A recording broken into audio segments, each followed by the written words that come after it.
విజ్ఞప్తి చేస్తున్నా. ఈరోజు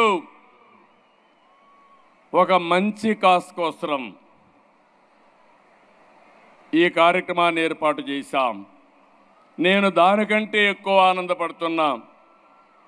ఇన్ని వేల మందిలో సేవాభావాన్ని రగిలించడానికి ఈరోజు ఈ కార్యక్రమం ఉపయోగపడే పరిస్థితి వచ్చింది.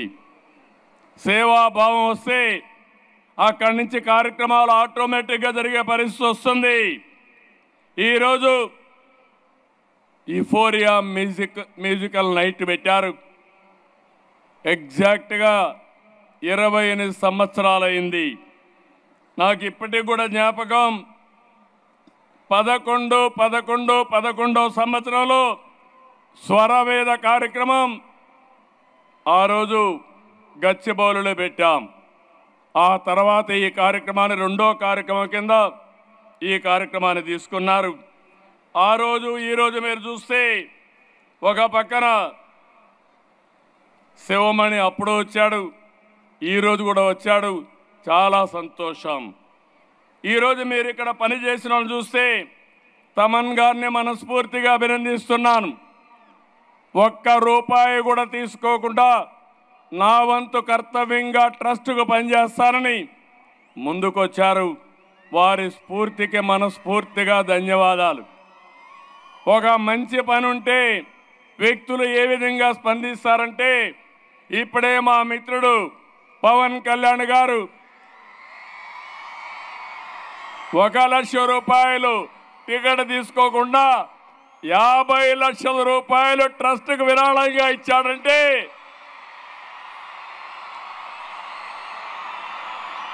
ఒక మంచికి తన వంతు బాధ్యతగా ముందుకొచ్చాడు. ఆయన్ను కూడా మనస్ఫూర్తిగా అభినందిస్తున్నా. నేను ఈరోజు ఇంతకంటే ఎక్కువ మాట్లాడితే కరెక్ట్గా ఉండదు. ఇక్కడ రాజకీయాలు లేవు. 28 సంవత్సరాలుగా ఎన్టీఆర్ మెమోరియల్ ట్రస్ట్కి కానీ దగ్గర 33 సంవత్సరాలు అవుతుంది. హెరిటేజ్కి కానీ పెట్టాను, కానీ కంపెనీ స్థాపించాను, కానీ ఆ తర్వాత ఎక్కడ కూడా ఒక ఫేవర్ జరగకుండా మెరిట్ ప్రకారం మీరే ముందుకు పోవాలని చెప్పాను. మా కుటుంబ సభ్యులు ఆ పని చేసుకుంటున్నారు. దానికి సర్వత్రా చాలా ఆనందంగా ఉంది. ఒక మిస్యూజ్ లేకుండా సమర్థవంతంగా అటు కంపెనీని ఇటు ట్రస్ట్ నడిపిస్తున్నారు. వారిని మనస్ఫూర్తిగా అభినందిస్తూ ఈ సేవాభావం అందరిలో రావాలి. ఇది ఒక్కరి బాధ్యత కాదు, మనందరి బాధ్యత. పిల్లలు మీరు చదువుకున్న తర్వాత, పెద్దవాళ్ళు అయిన తర్వాత, ఉన్నత పదవులకు వచ్చిన తర్వాత తిరిగి మీ బాధ్యత మీరు నెరవేర్చాలి. తిరిగి సమాజానికి మీరు ఇవ్వాలి. ఇక్కడుండే పెద్దవాళ్ళందరినీ కోరుతున్నా, సమాజం వల్ల మనం పైకి వచ్చాం. ఈరోజు మనం ఈ స్థాయికి వచ్చాం.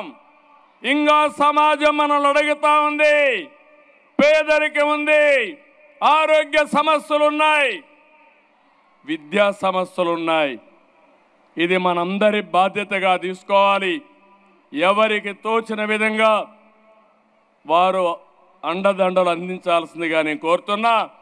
ఎన్టీఆర్ మెమోరియల్ ట్రస్ట్ ఒక ప్లాట్ఫామ్ మాత్రం. మీరు ఇక్కడే ఇవ్వాలని లేదు. బసవతారకం కూడా ఒక ప్లాట్ఫామ్ మాత్రమే. కానీ మీరు మాత్రం సేవా కార్యక్రమాల్లో జీవితాంతం ఉండాలని మరొక్కసారి విజ్ఞప్తి చేస్తున్నాను.